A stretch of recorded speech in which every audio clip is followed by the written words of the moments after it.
DreamSpace Academy is a community innovation center based in Sri Lanka to tackle socio-economic and environmental challenges using project-based and challenge-based learning.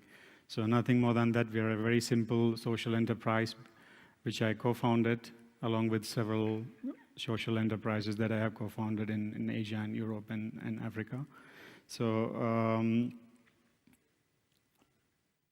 okay, so I changed the slide and they used some other slide which was before, anyway. So, so what we do basically, we create solutions like for local problems using open source innovation. So we don't reinvent, we take some open source innovation and then there are a group of people, they create it as a product and then we lead them into startups or social enterprise. So what is the motivation is that Sri Lanka is as an island which was very chaotic. My timer is also not running, yeah. And we had 30 years of war and we had like all these natural disasters and so people were getting a lot of free stuffs.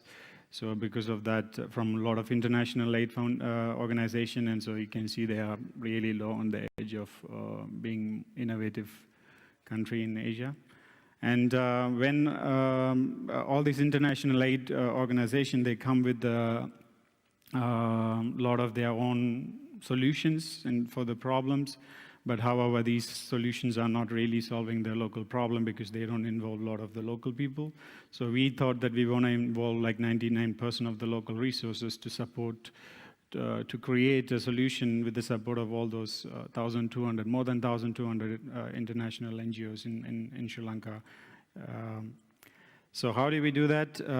So we created DreamSpace Academy with 4 verticals. So one of that is a project-based learning, where we are training kids and adults with several interdisciplinary subjects, or like with projects.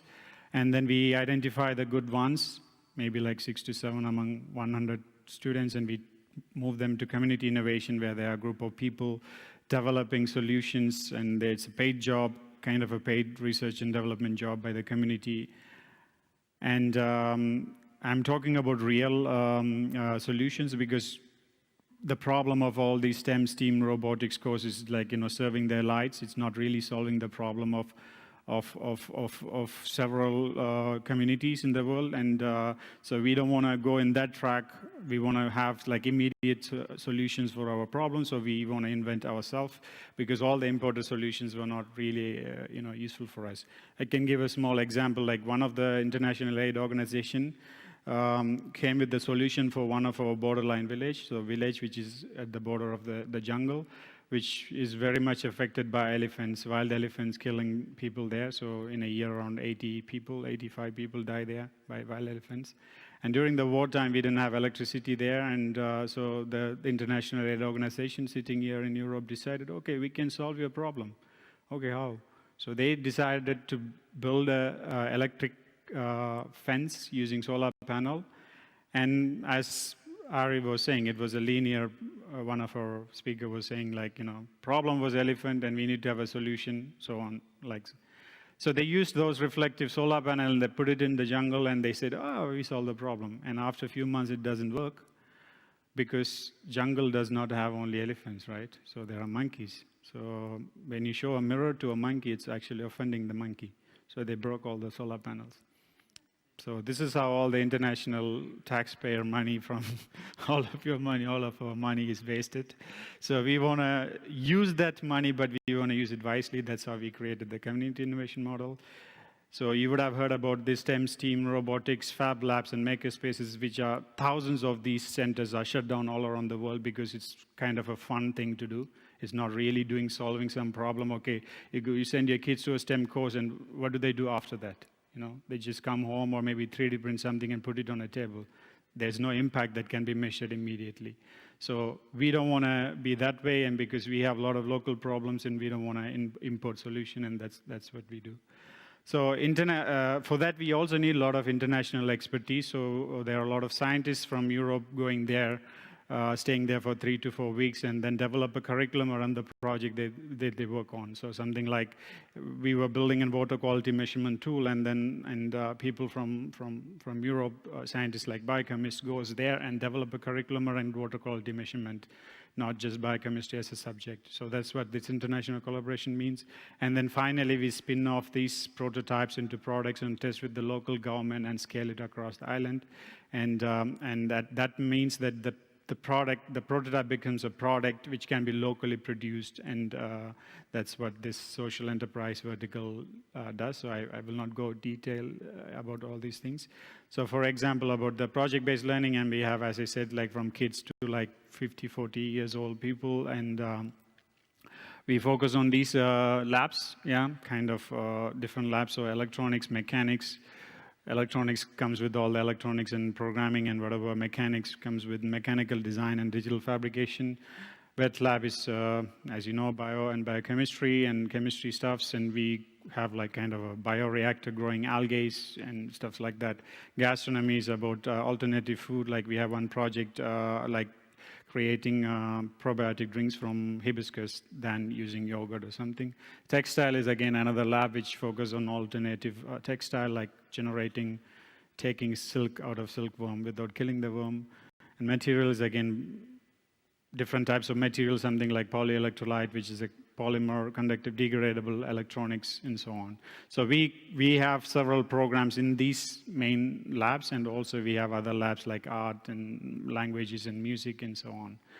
And you can see some photos of our community building stuffs. So that photo is urban farming, and the one below is, we had a tsunami in 2004, and then the backwater and ocean salinity changed, and there's like hundreds of thousands or maybe millions of eels. Migration changed, and people think it's a snake. They don't know why it's moving, it's coming out. And so we need an underwater glider to really understand what's happening in the ocean. So underwater glider from a Norwegian company costs 200,000 euros. We will be never able to buy that. So this is an open source project, completely a functional open source project, which costs 1,000 euros. So we can take all those open source innovation and build this thing on our own, so we know how to repair, iterate, and maintain it. And the other one is the circular plastic. Is again from the Precious Plastic project, that we have an installation where people pick up plastic bottles, put it there, shred it, make it a filament, and then there's an injection molding machine where you can make some small stuffs like a comb or a clip and so on. So these are the innovations. So we mainly focus on environmental sustainability, and then we have real research and development. It's not those fun making, it's about critical making, and we take everything from open source innovations, like, there are open source mRNA machine, there are open source insulin, open insulin. So these are the things that we would love to work on, so that we can have those solutions cheap for us. And then ultimately providing a platform for local manufacturing and small micro factories, so that we can also give jobs and skill to people who are not part of DreamSpace. So some photos about some programs about international collaboration. We are also working with several international organizations. We have been selected by Duke of Edinburgh and Stockholm Water Prize as the regional national coordinator in Sri Lanka to choose those candidates and send it to UK and Sweden. Social enterprise is one of a core. So this is a center where we are running a lot of, it's at the beach, 20 meters from the beach, like a co-working space, cafe, digital nomad, and cultural events. Our social entrepreneurship is based on community business. It's not that one person owns that. And then we always believe in the socio-economic development, because in Sri Lanka, a country like in Sri Lanka, you cannot talk about science in the first place. You have to talk about socio-economic development, and then how we can use these four concepts to create jobs and skills, and not in 20 years, but now. So this is what we do at DreamSpace. You can see that we we have several centers. This is in jungle, and then that one is in a city, and in another one at the beach. This is where we do a lot of artwork and micro arts and different types of art things. And this is the borderline village that we have adopted. There are 104 kids. They don't even have water to drink. The problem is different, completely different. They have been attacked by wild elephants, and they don't have even bore well or tap to have water. But still, when we asked one of the kids, like, what is the ideal world for this person, he mentioned he still was drawing a world with the elephant there. So they really want to coexist and co-create the dreams. And this is what we want to give to them. We don't want to go and tell them there is another model of design thinking, another model of STEM STEAM, but create values for them, for their lives, day-to-day life. And it's not science or the science engagement STEAM or robotics is not the thing that we have to solve in first place. We have to solve a lot of social, like psychological, ethnical, political issues.